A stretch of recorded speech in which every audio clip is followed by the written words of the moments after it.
What I didn't say, and some of you know and some of you don't know, is that I chair the National People's Assembly alongside the Assistant General Secretary of Unite the Union, Steve Turner. So that meant that when we had our 50,000 strong anti-austerity demo in London in the summer and ended up with our festival in Parliament Square, this green scarf was on the stage introducing Caroline Lucas and making sure that our MP was up there and part of the solution, I suppose, to some of the political arguments that are going on. There were a couple of Labour Party politicians up there as well, but we've got to allow them, some sort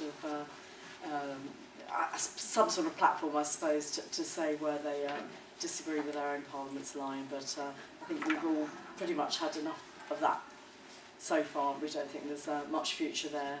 Perhaps they might leave one day and join the rest of us in a positive vision. Anyway, what we're going to do now is there may be comments, there may be questions, there may be little details, clarification you want from any of the speakers, and then we're going to go on to the Young Greens campaign launch in about sort of 20 minutes, I think, just under 15 minutes maybe. So if you want to consider your questions, and if there are a lot of people who want to contribute, if you can keep them very short, I won't let you go over 2 minutes anyway, but if you can do a minute, that's even better. So can I've got a flurry of hands up. I'm going to start at the back, and I'm going to say we haven't got microphones, so if you could stand up and project. Thank you. Hi, Samir Jarrad, Green Party member and member of National Union of Journalists. I was wondering if the speakers could talk a bit about how unions can be more involved with community campaigns, so the example of Unite, and I know that from experience of my union that often there's a very strong focus on the workplace and workplace issues, whereas those issues, as we know, like poverty and inequality, extend far beyond the workplace and into the community. Secondly, I was wondering if you could talk a bit about how an influx of young people into unions, what the vision you see of young people starting to shape those unions and starting to direct them perhaps in a new way, what young people can bring, and how they can change unions. That would be brilliant if you could speak to that. Thank you. Well, they're fantastic questions. All I'm thinking of is we've got about 15 minutes just in this bit. It might continue on into some of these questions might roll over into part of the campaign launch from the Young Greens plan as well. But if you can bear these in mind, I'll make a note of the questions, and then perhaps you can choose which one or so to come back on at the end. I'm just going to work my way back. Yes. Will Duckworth, Dudley Green Party. First of all, thank you ever so very much for coming. Stand up, Will. Sorry, it's just sorry, Will Duckworth, Dudley Green Party. Thank you for coming and talking to us. Half of you mentioned the main political parties, and when you're educating people and talking to people about it, could you please include the Green Party in the main political party? I thought that went without saying. Okay, was there someone just there? Yes, no, yes. Yeah, Nick Hales, Bath, Green Party.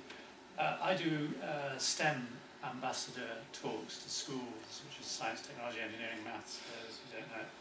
And I find that I've got a presentation that goes on 70 minutes, and at the end of it, I find the women, I think the girls there aren't particularly interested in engineering. And it strikes me that if you're going to get a fair work share of women across the workplace, then they have to make decisions before they become students. Are there any initiatives to try and drag some of the girls in schools towards... So you mean primary level or something, or secondary? No, at secondary. Secondary level. Okay, all right, that's a good question. Any non-men identifying Greens want to come in there? I'm putting some encouragement. You're not going home, so some of you put your hands up. Right, yeah, okay, thank you. Anna McMullen, Bristol Green Party, also a member of Unite. Yeah, it's hard to get that right. Because they're such a big union, and I don't really feel very involved. It's like, what do big unions have to do? I mean, I think there's probably quite a bit of membership of the NUS, but as young people go into work and then try to join I don't know, one of the many other unions, then like what can unions do in order to be more inclusive and engaging and whatever? And I think maybe I'm speaking also from the fact that I work in a workplace where actually we kind of work in lots of different places, and I kind of feel that unions used to be a lot more about locality, and now actually, because like work is more of a spread out thing, and it's not necessarily kind of workplace based, there's a challenge there. And there's recently been a union that's been formed for local residents in my neighbourhood, which is organising around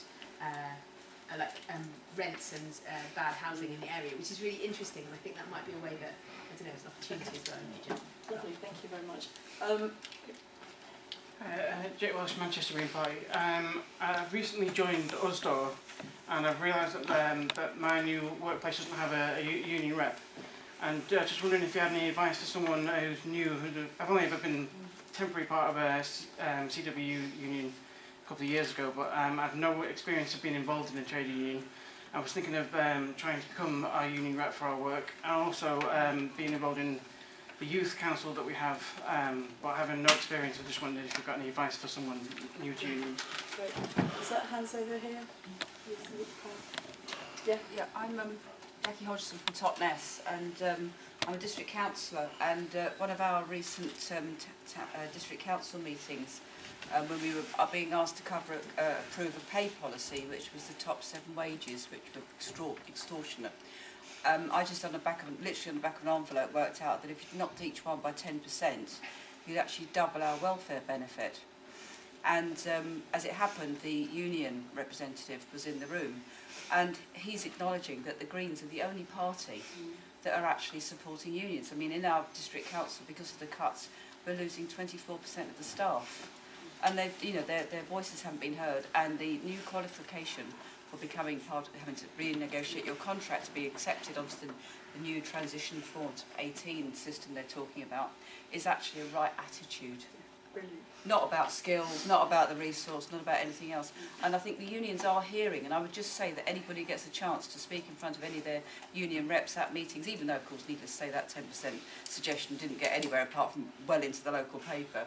I do think it's really important to try and be outspoken and to call for the radical argument, even though you know damn well it's not going to get anywhere. But I do think unions, at all levels, need to hear.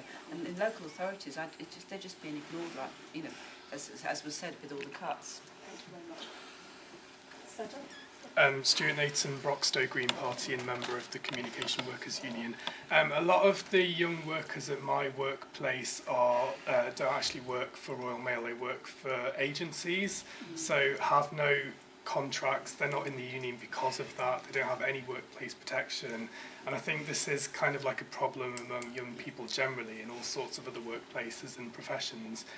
What can young people do and the unions do and organisations do to try and secure their contracts or get them unionised? Really good point. I'll come back to it. I'm going to go to the back in the middle. Yeah. Tom Busy, Ashford Kent Green Party. Louder. I've been very involved in setting up the Ashford People's Assembly, and to say to our panellists, because obviously they come from different areas, is I'm going to give them a minute each to come back. I've done it in hustings before myself. You can do it, and you can answer either one question or run through 2 or 3 comments on it, and then we might do a couple more questions. And then Tom will do his presentation. Then at the end, if there are questions that had loose ends, we might tie them all up with a few questions after the presentation. So I'm going to start at this end of the room, and you just choose which 1 or 2 or whatever you want. Yeah. To come back on these. So I feel like I'm probably the person equipped to deal with the STEM and the women issue as a women's officer. I think, sorry, lift my notebook up. There's actually, you mentioned that sort of by the end of a 70-minute lecture, some of the women in there will maybe not as engaged. From the research that both NUS and NUS USI have done, we found that that's not the case. The women that are involved in STEM subjects have struggled to get there. It's a very male-dominated environment. It can be very intimidating for a woman to enter. Yeah. and there needs to be support put in place so that the women that are involved in these subjects feel that they are supported and that they're not being overwhelmed. This can be solved as mentor schemes, so women that are already involved, maybe a buddying system, and also the women that are already involved in STEM subjects actually speaking up and saying, you know, I am a STEM subject student and this is why it's good. And it encourages more women, it creates that solidarity to come forward and go, okay, I'm not going to be the first one leading the way. There are women that have done it before me, that are paving the way for me, and that I can follow on from them, and that they can help me through this, because it can be scary. It can be really scary going into even situations like this, like running for your union or something as a woman. It's terrifying because it's so male dominated, and you constantly question yourself, am I good enough? Is my speech all right? Is it too long? Am I talking too much? You know, and then questions that men never ask themselves or never seem to ask themselves when they are in those situations. And it's brilliant to say that, yeah, the student unions, both NUS and NUS USI, are really supporting STEM subjects. There was lots of motions passed at conferences about furthering this and getting women more involved in them, and also in leadership positions. So, yeah, this is the place. And I'm going to ask Lorna, just for her 1 minute. Okay, I want to answer everything, but I can't, so I'm going to try and prioritise, but if you want to speak to me, We might come back to it at the end. It's fine. I want to speak to the USDOR member, just to tell you that I only got active within my union maybe 3 years ago, less than that. And we're lucky that we have union reps in every workplace, but I never got active. Within the last 3 years, I've progressed so much. I've stood for election, I've won every election that I've stood for, I've been a rep, I'm a branch secretary, I'm on my regional council, so I've done lots and lots of different things. The way that I did this, I just went to a branch meeting and got involved from there, asked questions, spoke up, got my voice heard, made connections with different people within my union. If I didn't know anything, I'd ring head office up and say, who's that person, how can I get hold of them, give me their number. It is, I know it's difficult, but if you want to get involved, I'd say that's the first way to do it. Find out when your local branch meeting is, go down there, make a couple of friends there, and just take things from there. And don't be put off because of lack of experience or because of your age. Just stand for it to be your local rep. We'll come back to you in a minute. No, I've got one more. Okay.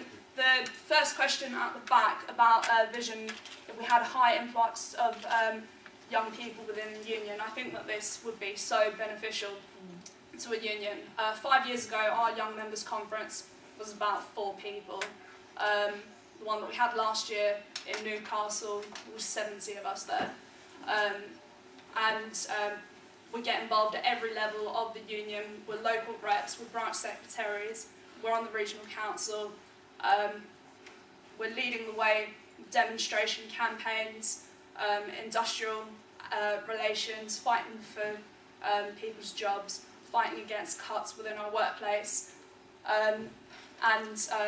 also we're breaking up a lot of the old male, stale and pale stereotypes, giving people new ideas, things that they might not have thought of, breathing fresh air into things, shaking up the system, making people think about how things have been done, how things can improve, and realising that they're not safe in their position. They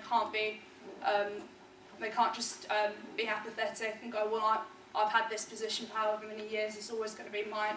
Realise that there is someone after them, making them accountable for what they do, and making union more organised and more effective. Yeah. Thanks very much. And Fiona, we'll just do a little brief. To one or two points or to whatever. Yeah. Cool. Well, just sort of tying into what you just said around how young people can shape unions. I completely agree with what you've just said, but also just to add a few things, I think sort of new generation of people have been radicalised around some really big issues in the world, against war in Iraq, around climate change, for Palestine, have been involved in building movements on campuses, which have occupied, which have protested and joined these national movements. And I think that kind of campaigning experience will be very beneficial to add to the trade union movement. And you know, obviously, numbers. You know, we've got 7 million trade union members. We need more than that. So that's absolutely critical.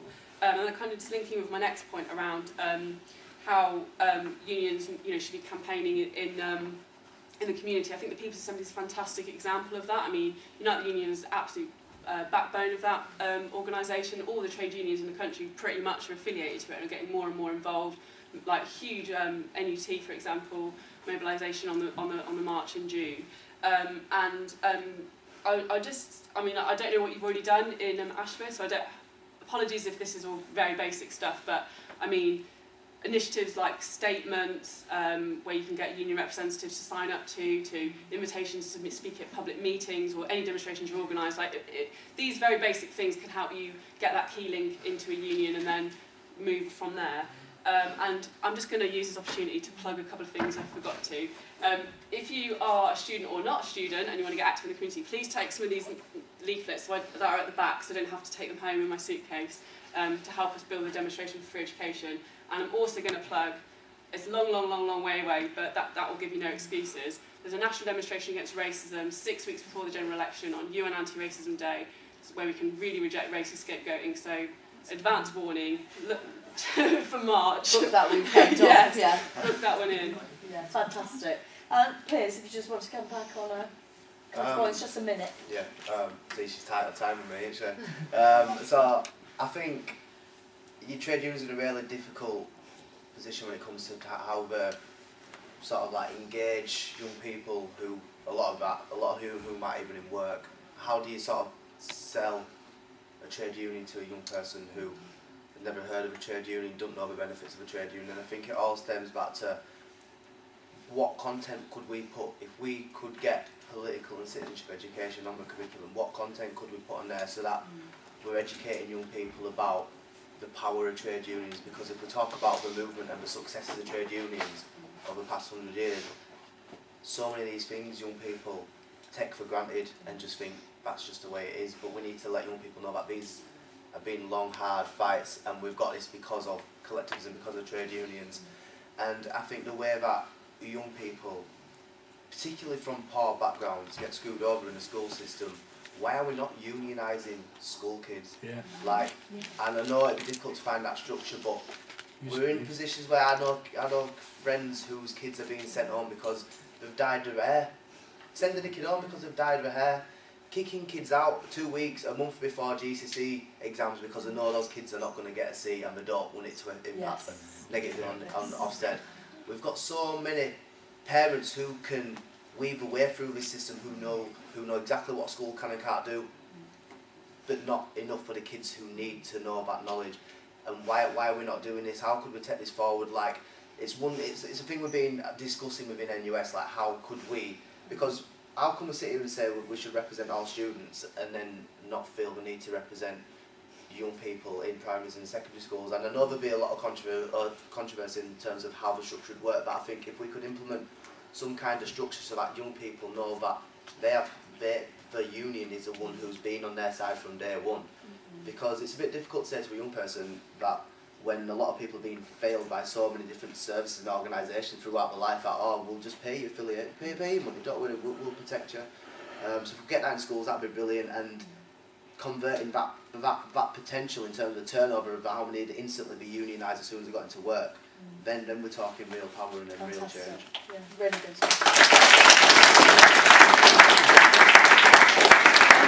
Just really quickly after just what Piers said, at Tolpuddle, because my dad helps to organise it, and a lot of the children from all the organisers all joined together, and they were about aged 8 to 12, and they created the National Union of Kids, and they set up their own email address, and they've got a Facebook page, so that could be something fantastic.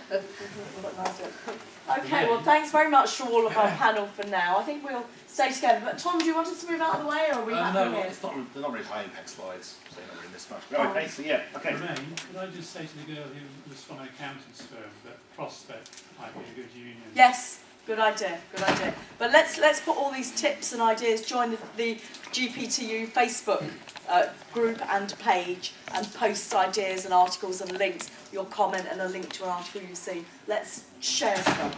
So yeah, okay. So obviously